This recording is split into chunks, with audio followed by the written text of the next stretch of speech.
What's up mga guys? Good morning sa inyo lahat. So, yung mga guys, kakauwi lang natin galing sa trabaho at night shift.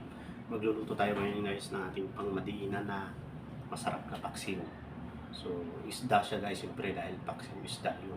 Bihira naman tayo nagpapaksiw ng ibang mga putahe tulad ng lechon paksiw. So, dahil nagmamadali tayo, isda lang muna guys. So, samahan nyo guys.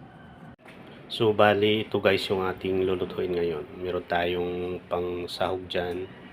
So, ayan yung ating isda. Iwan ko guys kung ano tawag sa inyo yan guys. Pero sa amin, sa probinsya, ang tawag dyan ay salmonite. So, iwan ko kung ano tawag sa inyo guys. Baki sabi naman kung ano tawag sa inyo yan. So, bali dito tayo magluluto.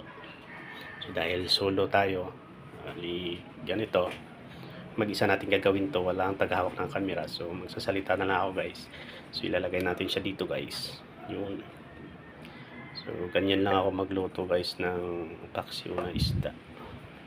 So dahil konti lang naman at ako lang naman ang mag-isa, so for good na po sa akin yan maghapon.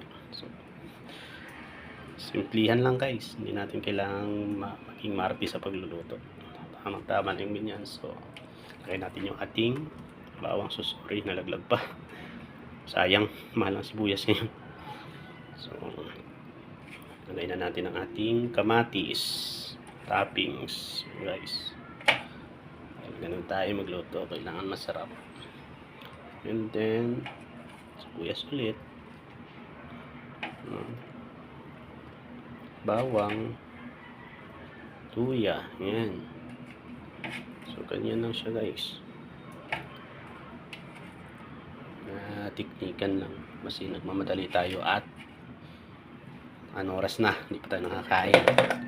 So lagyan natin ng konting asin, yun, asin yan, mas masarap, medyo malatalat na konti.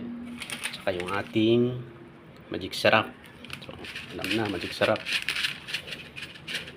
ganun lang siya guys. And then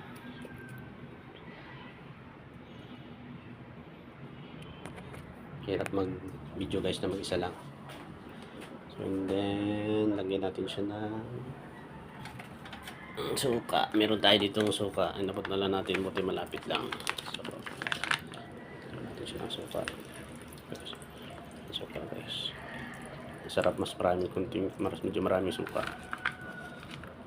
So, kasi wala na yung tubig guys, hindi tayo guys ng tubig.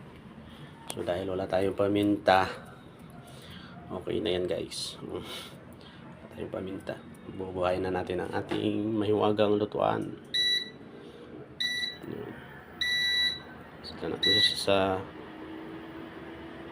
500 para hindi siya masunog guys. So ayan guys, abangan na lang natin ang kanyang pagkulo. So, maluluto na yan guys. Okay guys, ito i-check na natin ang ating niluluto kung kumukulo na. So yun, kumukulo na siya guys. So, ang gusto ko kasi guys sa paksiw ay medyo patuyo siya. So, siguro mga ilang minutes pa. So, hindi pa siya gaanong luto.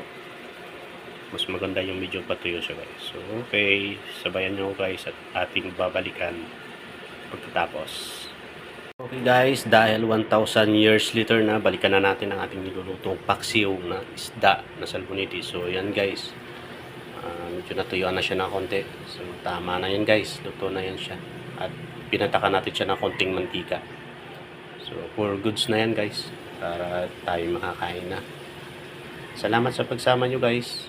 Salamat and good morning.